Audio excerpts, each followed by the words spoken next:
Whatever is exchanged for a seller's good or service is called muthman. So you have a good, that means the object that you're selling. Or else, if it's not an object that you're selling, then that means that the subject of your deal is some sort of a benefit. Yani, a right or a service, something that's abstract. So whatever you're exchanging for that good or for that service or benefit or right, that's the price that you're paying. That's the price paid by the buyer. So what are you going to be paying? You're going to be paying money. What is money? Money is either gold or silver, or it's merchandise. When we say gold or silver, we mean bullion here. Bullion means doesn't matter what the form of the gold or silver is, just gold or silver. Jewelry, coins, whatever, doesn't matter. Anything else is what we're going to call merchandise. That's going to include paper money. Paper money is merchandise. And coins of other types of metals, nickel or copper, or any other type of metal, platinum, and also any precious stones, diamonds, and those types of things. Also pearls. All of that is merchandise because it's not gold or silver. Also animals and real estate and slaves, for example. All of that is merchandise. So money is either bullion. The Arabic word is naqd, N-A-Q-D, naqd, or merchandise. You can pay with either one of those. You can pay for something with bullion or with merchandise. But you can't pay for something with what is not money religiously. Like we're going to say, urine or feces, that's not money. Dogs, that's not money. Wine is not money.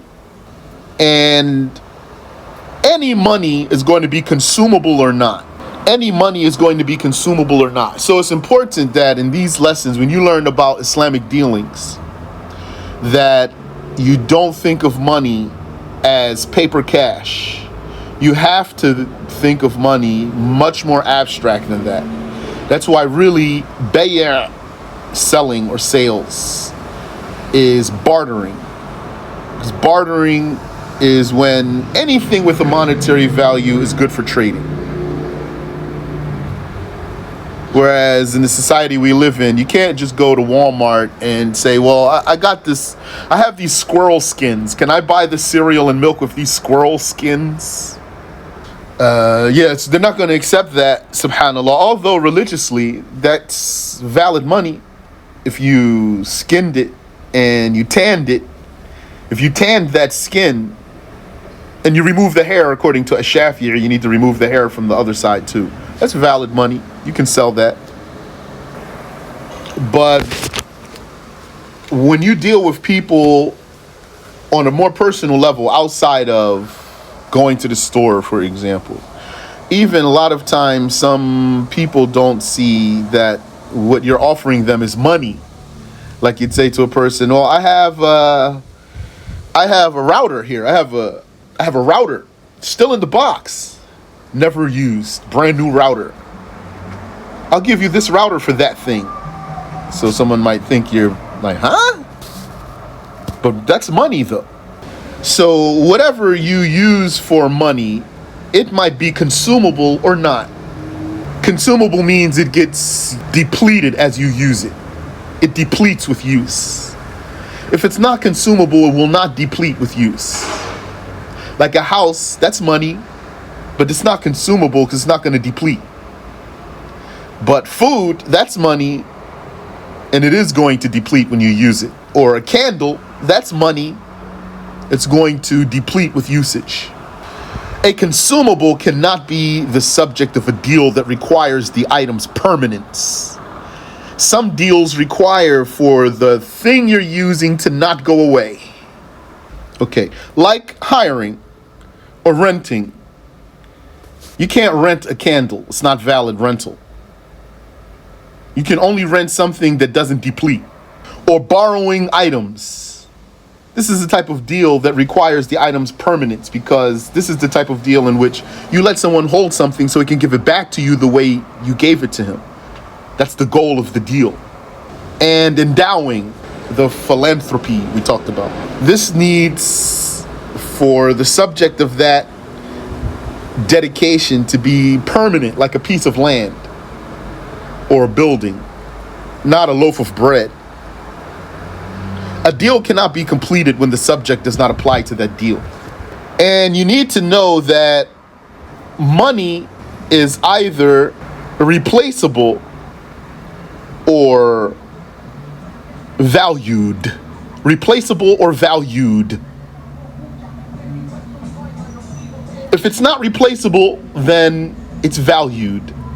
If it's replaceable, then you can replace it, regardless of the value. So, for example, what's irreplaceable? If something is irreplaceable, that means you need to consider the value.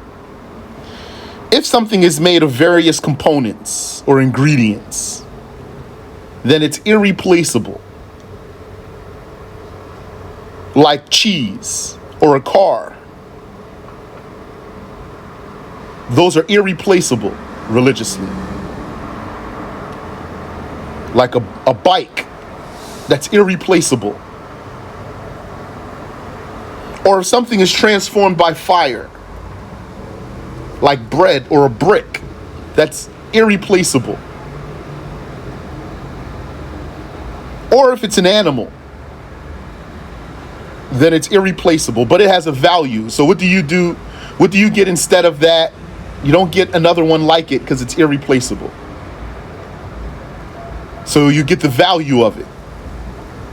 But if it's not made of various ingredients, and it's not cooked, and it's not an animal, rather it's something that can be precisely measured by weight or volume,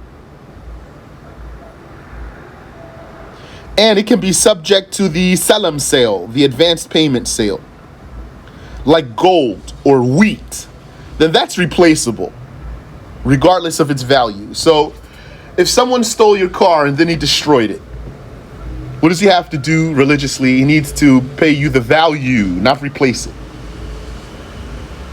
But if someone stole your gold, or someone stole your barrel of rice, and then he destroyed it,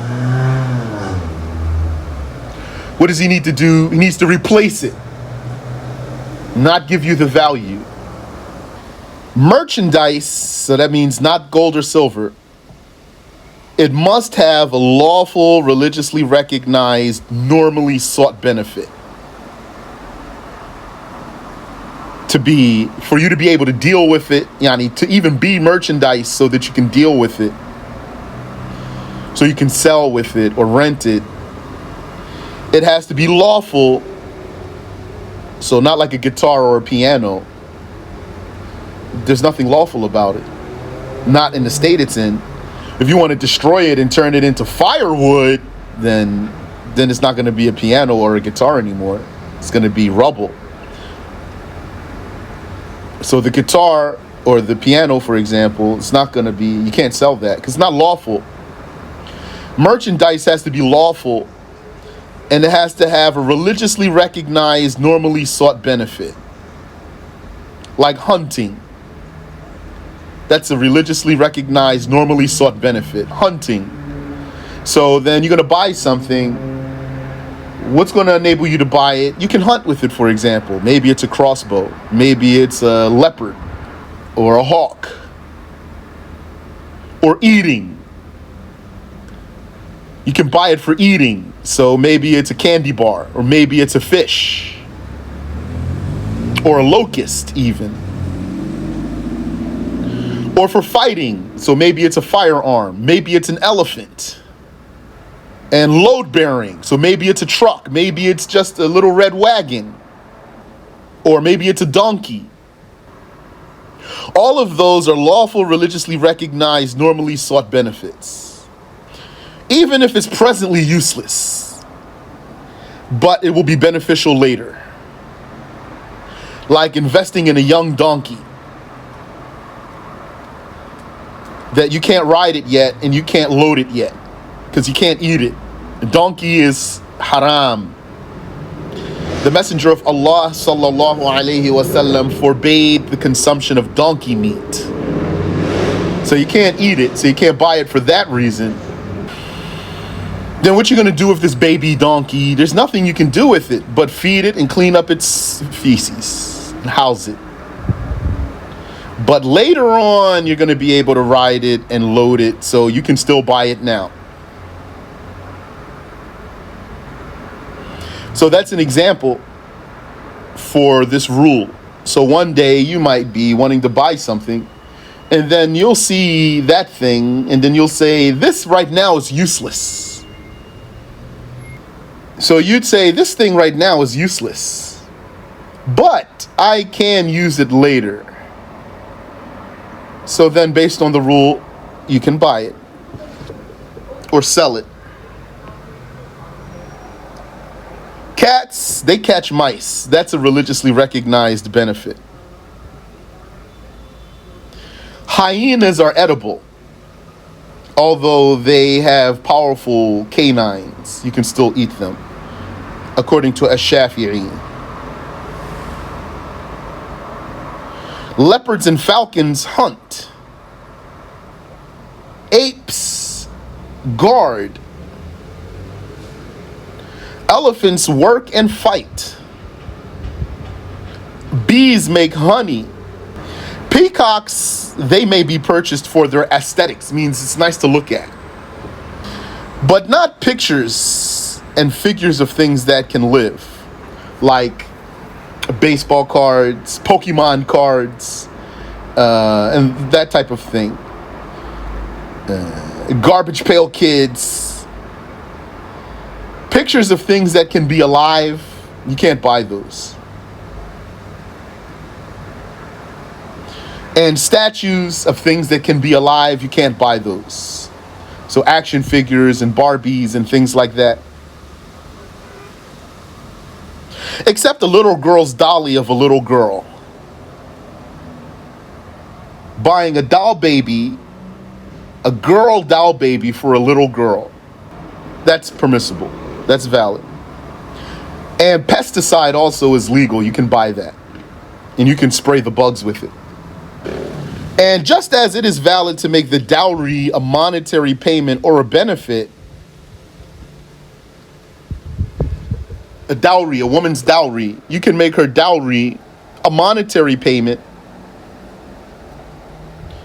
money, or a benefit like taking her to Hajj or teaching her. That could be her dowry. Just like that could be a dowry, it's valid to purchase a permanent benefit. Purchasing a permanent benefit. So when we say benefit, that means not an object, something abstract.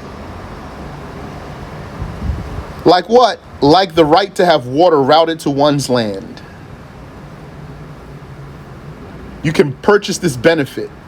So for example, between your land and the river is your neighbor's land.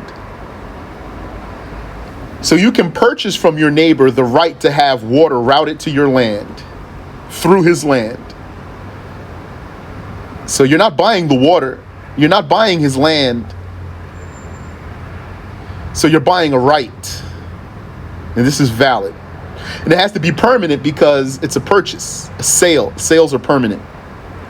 Rentals are temporary, sales are permanent. Though this is rare, buying a permanent benefit. But maybe it exists more in our times because of online things and downloads. And it is valid to buy described items under conditions. To buy described items. You can buy a described item. Under conditions, we talked about that. So this is just a little bit of repetition here. You can buy a described item. That means not a specific item that you saw. Something that was described to you very well, though. A woman can be given in marriage for a dowry. So what does that have to do with what we're talking about here? Because we're talking about now exchanging. And we're talking about the subject of a deal. You give something and you get something. When you make a deal, you give something and you get something. A marriage is a type of deal. So what do you give and what do you get? A woman can be given in marriage for a dowry. So that's the deal there. How much you want, for example, you tell her, which you have to agree to. She might say $1 million. You might say 500,000. She might 7,500. I mean 750,000.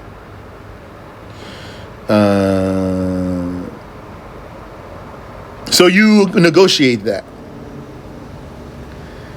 and then the marriage is done. So she's your wife. That's your marriage contract. She can't get out of it, and you pay her dowry.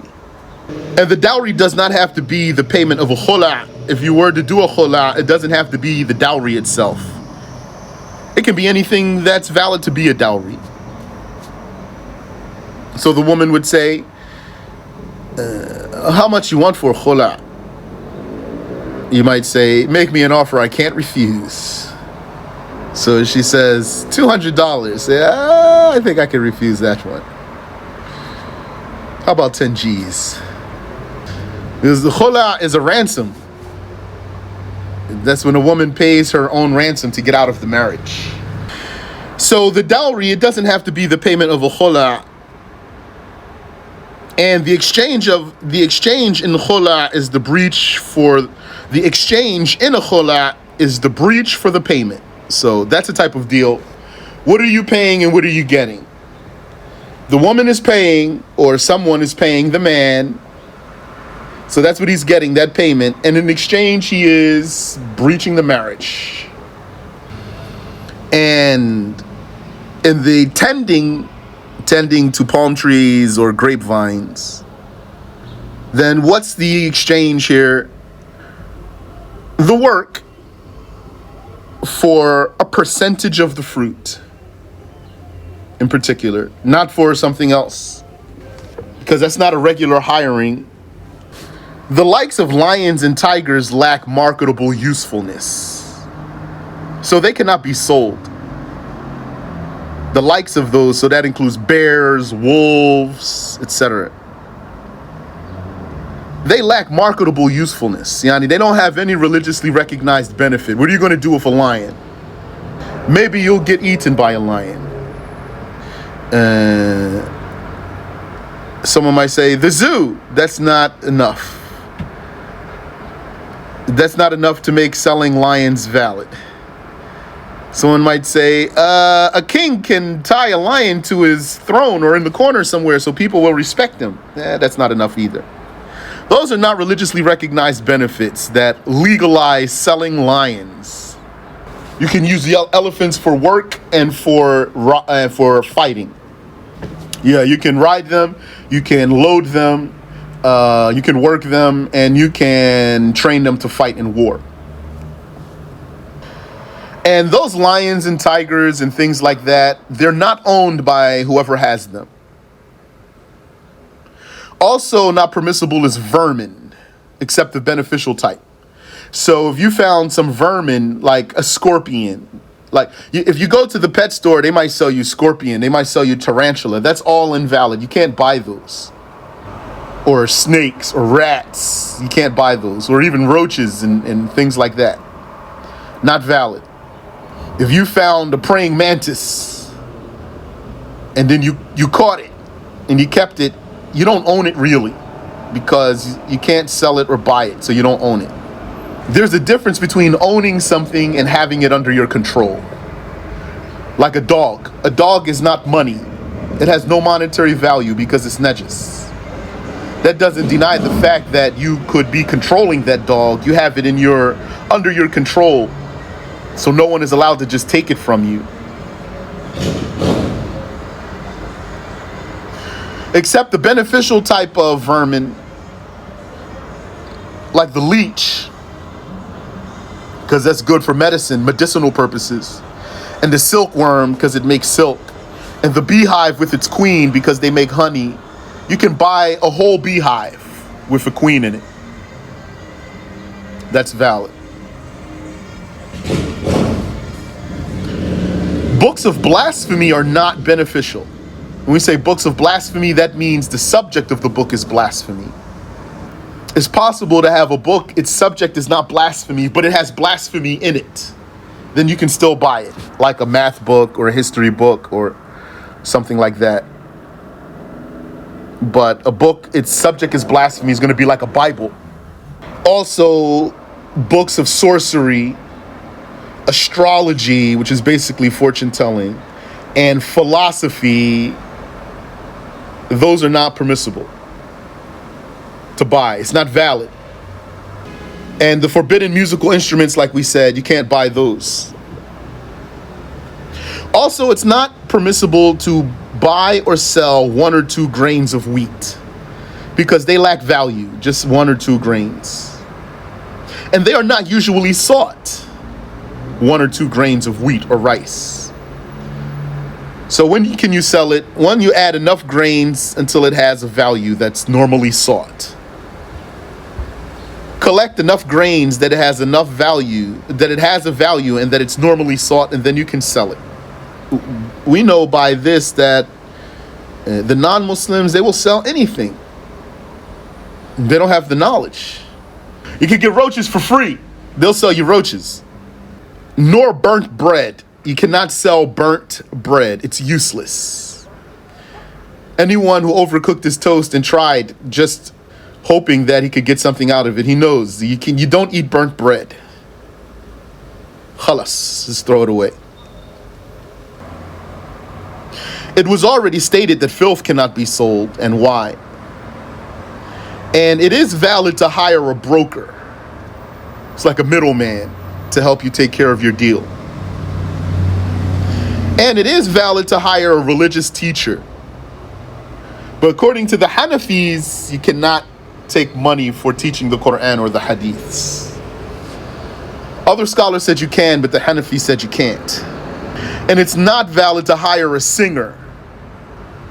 Not valid. All those singers, they get paid millions and millions of dollars. All that money is haram. This is not a valid profession. Religiously, it's not a valid profession. I remember as a child walking down the street with my mother and seeing someone sitting there, and he's maybe playing a flute or a horn or something, and he has a hat or some kind of container, and people give him money. And I said to my mom, why are they giving him money? Didn't make any sense to me. She said, they're giving him money because he's playing the instrument. And I said, like, huh? Why are you going to give him money because he's sitting there blowing a horn? Then what happens? So that was I remember that in my childhood, I didn't find it valid. And then what happens? You grow up in a society where those things are recognized. So you will just say, okay, it's fine, it's valid.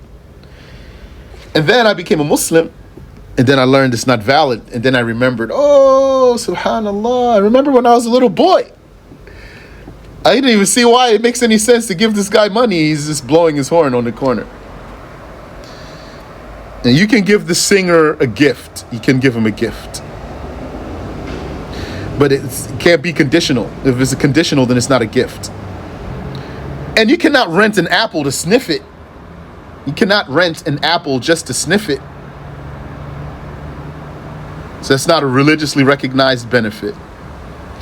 And you can't rent an apple anyway because an apple is consumable and a rental requires the item's permanence. And you cannot rent a slave girl for pleasure. That's correct saying. And anything that lacks monetary value cannot be a dowry. So her dowry can't be a puppy, for example. nor can it be the payment of a khula'. So his payment can't be that he gets a dog or wine, a bottle of wine. And what lacks honor, meaning it lacks religiously recognized benefit, like a haram instrument or an idol, cannot be held for safekeeping. Safekeeping, when you say to a person, hold this for me, and then he'll store it for you. If it doesn't have religiously recognized benefit, then you cannot accept to safekeep it. Wallahu a'lam. Let's stop there.